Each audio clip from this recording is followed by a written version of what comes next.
வணக்கம் மாணவர்களே, நான் ஆசிரியை விஜயவர்தனா. இன்று உங்களுக்கு தமிழ் மொழி பாடத்தில் ஒரு புதிய தலைப்பில் பாடத்தை நடத்த உள்ளேன். முதலாவதாக ஒரு பாடலை செவிமடுப்போம். அனைவருக்கும் பாடல் என்றால் மிகவும் பிடிக்கும் அல்லவா? அதனால் முதலில் பாடலை பார்ப்போம்.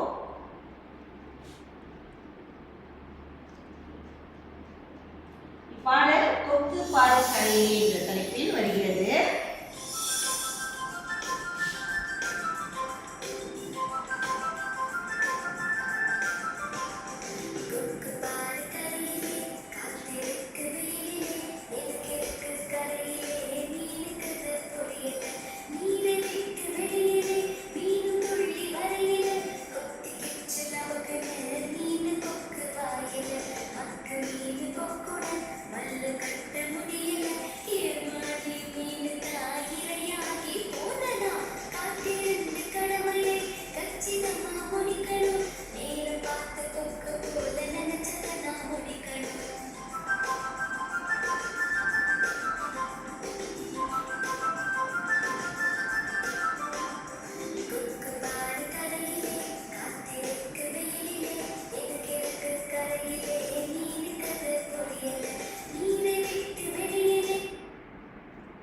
பாடலை பார்த்தீங்க இல்லையா?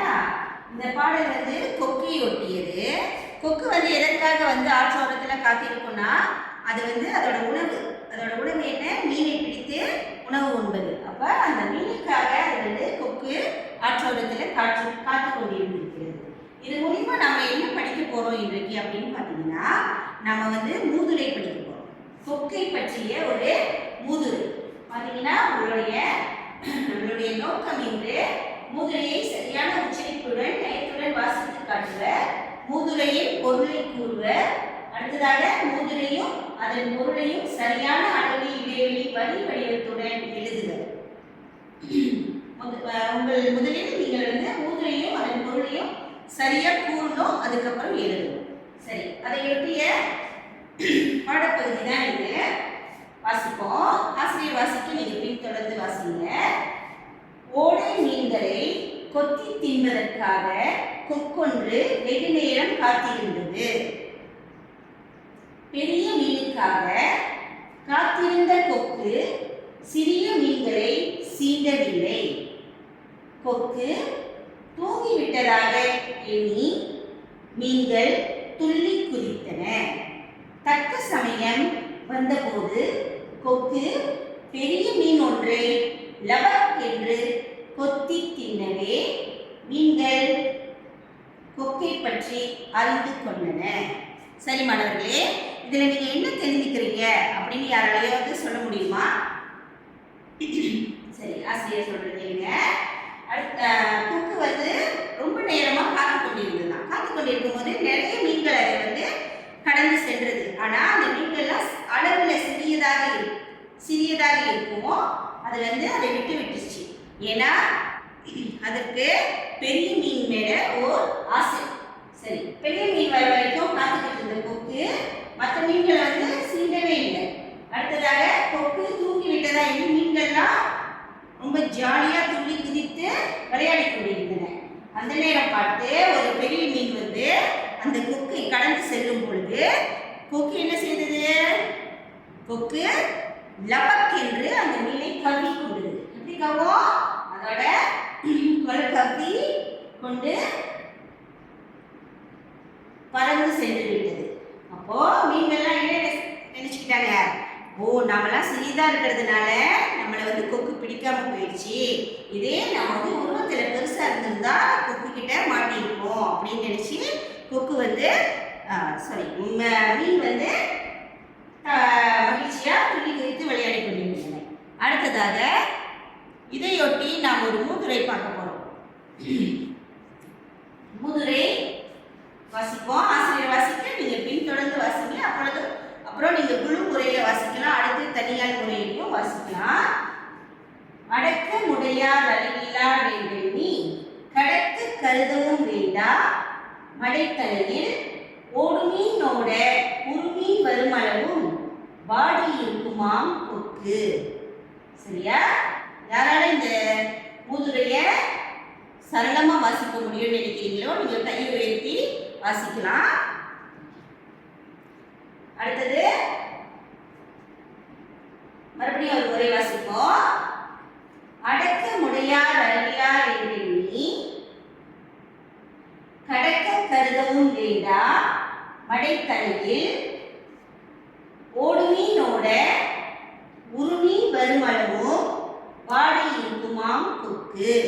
சரி, இந்த முதுரையில என்ன சொல்ல வராங்க அப்படின்னு நீங்க பாத்தீங்கன்னா, கொக்கு காத்து கொண்டிருக்கிறதுனால அது ஒரு முட்டாள் இல்லை, சரியா? அது அதுக்கான பெரிய வாய்ப்பை பயன்படுத்திக் கொள்வதற்காக காத்து கொண்டிருக்கிறது, சரியா? இதோட பொருள் பார்த்தோம்னா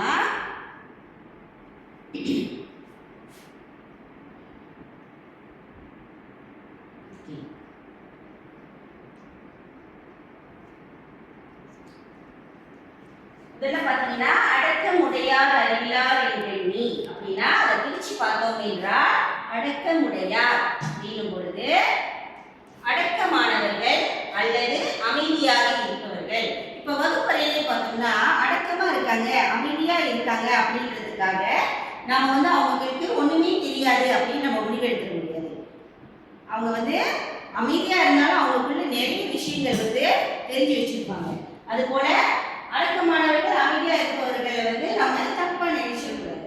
அடுத்தது அறிவிலர் என்று எண்ணி, அறிவிலர் அப்படி என்றால் அறிவு இல்லாதவர்கள் என்று நினைத்து.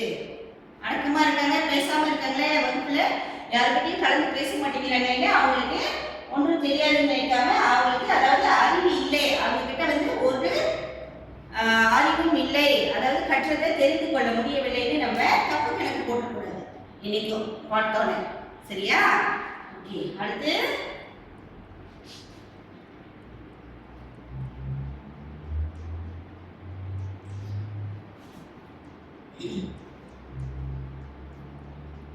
அடுத்தது பார்த்தீங்கன்னா கடக்க கருதவும் வேண்டாம் அப்படி என்றால் கடக்கனா வென்று விட அல்லது வெல்லுவதற்கு, அப்படின்னா வென்று விட வெற்றி அடைவதற்கு, சரியா? வெற்றி அடைவதற்கு அவர்களை மீறி செல்வதற்கு கருதவும் வேண்டாம். கருதவும் வேண்டாம்னா எண்ணம் கொள்ள வேண்டாம். நம்ம அது மாதிரியான எண்ணங்கள் இருக்கக்கூடாது, நம்மிடம் இருக்கக்கூடாது அப்படின்னு சொல்ல வராங்க, சரியா? அடுத்தது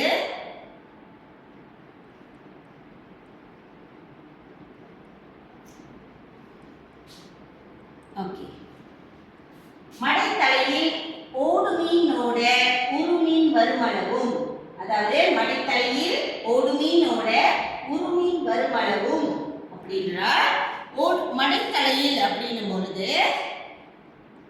மடைத்தலையில் அப்படின்னு என்றால் வாய்க்காலில் அல்லது நீரோடையில், அதாவது ஆற்றோரம் இருக்கு இல்லையா, அந்த வாய்க்கால்ல குக்குலாய் நிற்கும், கண்டிப்பாக அந்த ஆற்றோரத்துல தான் காத்துக்கிட்டு இருக்கோம், மீன் வருமா சாப்பிடலாமான்னு.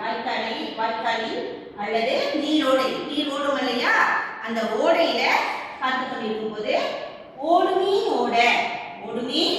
ஓட அப்படின்னா சிறு சிறு மீன்கள் அங்கும் இங்கும், அதாவது சின்ன சின்ன மீன்கள் எல்லாம் அங்கும் இங்கும் அதை கடந்து சென்று கொண்டிருக்கிறது, சரியா? அடுத்து உருமீன் வருமளவும் அப்படி என்றால் உருமீன் அப்படின்னா பெரிய மீன் பார்த்துருக்கீங்களா?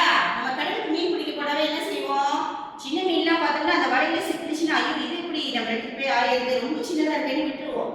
அதே பெரிய மீன்னா அழகா பிடிச்சி எடுத்துட்டு வந்துடுவோம், சரியா? பெரிய மீன் வரையிலும் அப்படின்னா பெரிய மீன் வரும் வரைக்கும் என்ன செய்யுமா கொக்கு? என்ன செய்யுமா கொக்கு? வாடி இருக்குமாம் கொக்கு. அப்படின்னா வாடி இருக்குமாம் கொக்கு அப்படின்னா தூங்குவது போன்று பாசாங்கு செய்து காத்திருக்குமாம் கொக்கு. அப்படின்னா கொக்கு அந்த சின்ன மீன்கள்லாம் பார்த்துட்டு போறீங்களா, போங்க, நானே காத்துக்கிட்டு இருக்கேன் அப்படின்னு சொல்லி தூங்குற மாதிரி இப்படியே நிற்குமா, சரியா? நிற்கும் பொழுது எப்படி அது பாசாங்கு செய்யுது. அப்படின்னா பாசாங்குன்னா இப்ப நீங்களே இருக்கீங்க இல்லையா, உதாரணத்துக்கு டீச்சர் வீட்டு பாடம் செஞ்சுட்டீங்களா அப்படின்னு கேட்கும்போது ஒருத்தர் கை தூக்குவாரு, ஐயோ வைக்க வலிக்குதே அப்படின்னு. அது போலதான் பாசாங்கு செய்யுது, சரியா? பாசாங்கு செய்து கொண்டு காத்திருக்குமாம் கொக்கு. எவ்வளவு நேரம் ஆனாலும் அந்த பெரிய மீன் வர வரைக்கும் அந்த கொக்கு அங்கேயே தான் காத்து கொண்டிருக்கும். சரிங்களா? ஓகே. அடுத்தது முதல்ல முதுரை பார்த்தோம் இல்லையா? இப்பொழுது ஒவ்வொரு வரியாக நம்ம விளக்கத்தை பார்த்தோம். இப்பொழுது நம்ம என்ன செய்யறோம் அப்படின்னா முழுமையா அந்த முதுரையோட விளக்கத்தை பார்க்க போறோம். சரிங்களா? நான் வாசிக்க நீங்க பின்தொடர்ந்து வாசிங்க. கொக்கானது வாய்க்காலில் ஓடுகிற சிறு மீன்கள் ஓடிக்கொண்டிருக்க அதனை பிடிக்க எண்ணாமல் பெரிய மீன்கள் வரும் வரையும் அடங்கி காத்திருக்கும். சரிங்களா? கொக்கானது வாய்க்காலில் ஓடுற சிறு மீன்கள் ஓடிக்கொண்டிருக்க அதை பிடிக்க என்ன கொள்ளாம பெரிய மீன் வரைக்கும் காத்துட்டு இருக்குமா. அதை போன்று அடக்கமாய் இருப்பவரை அவரது வலிமையை அறியாது அறிவற்றவர் என்று கருதி அவரை வெல்லுவதற்கு முயலக்கூடாது. அதனால் துன்பமே வந்து சேரும். சரியா? ஆசிரியர் வாசிக்க நீங்க பின்தொடர்ந்து வாசிச்சீங்க இல்லையா? இதுவரைக்கும் நம்ம பொருள் பார்த்தோம். அதே போன்று அடக்கமாய் இருப்பவரை, அதாவது அமைதியா இருப்பவர் வலிமை அறியாது அறிவற்றவர் என்று கருதக்கூடாது. ஒருத்தவங்க அமைதியா இருக்காங்கன்னா அவங்களுக்கு ஒண்ணும் தெரியாதுன்னு நம்ம என்னைக்கும் நினைக்க கூடாது. அவங்களுக்கும் எல்லாம் தெரியும். எல்லாம் தெரிந்தாலும் அவங்க அமைதியா இருந்து படுத்துக் கொள்வார்கள். அவரை வெல்லுவதற்கு முயலக்கூடாது. அதாவது அவங்க செய்யல நம்ம செய்வோம் அப்படின்னு சொல்லிட்டு செய்யலாம், அது உங்களுடைய முயற்சி. ஆனா அவங்களுக்கு தெரியாதுன்னு அவங்களை மட்டம் தட்டி நீங்க மேல போக நினைக்க கூடாது. அதனால் துன்பமே வந்து சேரும். அப்படி நீங்க செய்தீங்க அப்படின்னா உங்களுக்கு கண்டிப்பாக துன்பம் தான் வந்து கிடைக்கும். சரியா? வாழ்க்கையில மகிழ்ச்சி என்பது குறைந்து போகும், உங்களுக்கு துன்பம் தான் அதிகமாக இருக்கும். அதனால நமக்கு வாய்ப்பு, இதுல இருந்து என்ன சொல்ல வராங்க நீங்க தெரிஞ்சுக்கிறீங்க அப்படின்னா நமக்கு வாய்ப்பு கிடைக்கும் என்று, வாய்ப்பு வந்து கண்டிப்பாக கிடைக்கும். அதனால சின்ன சின்ன வாய்ப்புகள்லாம் அங்க வரும் பொழுது நம்ம அதை என்ன செய்யக்கூடாது, பெரிய வாய்ப்பு வருதுன்னு மன்னிக்கும், சின்ன சின்ன வாய்ப்பு வரும் பொழுது நீங்க அங்க என்ன செய்யணும், அதை தவிர்த்து பெரிய வாய்ப்புக்காக வெயிட் பண்ணக்கூடாது. பெரிய வாய்ப்புக்காக வெயிட் பண்ணக்கூடாது. சரிங்களா? காத்திருக்க கூடாது. ஓகே. அடுத்ததாக உங்களுக்கு பயிற்சி. என்ன பயிற்சி என்பது பார்த்தீங்கன்னா நம்மளுடைய தமிழ்மொழி நோட்டு புத்தகம் இருக்கு இல்லையா? தமிழ்மொழி 2 நோட்டு புத்தகத்துல நம்ம என்ன எழுத போறோம்னா, நம்ம பார்த்தோம் இல்லையா மூதுரை, நான் அதை உங்களுக்கு மறுபடியும் வைப்பேன். அந்த மூதுரை உங்க பாட புத்தகத்திலையும் இருக்கு. அந்த மூதுரையை நீங்க பார்த்து உங்களுடைய அழகான கையெழுத்தில் சரியான அளவு இடைவெளி வரி வடிவத்தோட எழுத வேண்டும். சரியா? இந்த போட்டுல மூதுரைனா முதல்ல எத்தனை வரி இருக்கு, இரண்டாவது எத்தனை வரி இருக்கு, அதை பின்பற்றி அதை முதலில் மூதுரையை எழுத வேண்டும். அதற்கு பிறகு அதன் விளக்கத்தை கீழே எழுத வேண்டும். சரியா மாணவர்களே? செய்ய முடியுமா உங்களால? முடியுமா?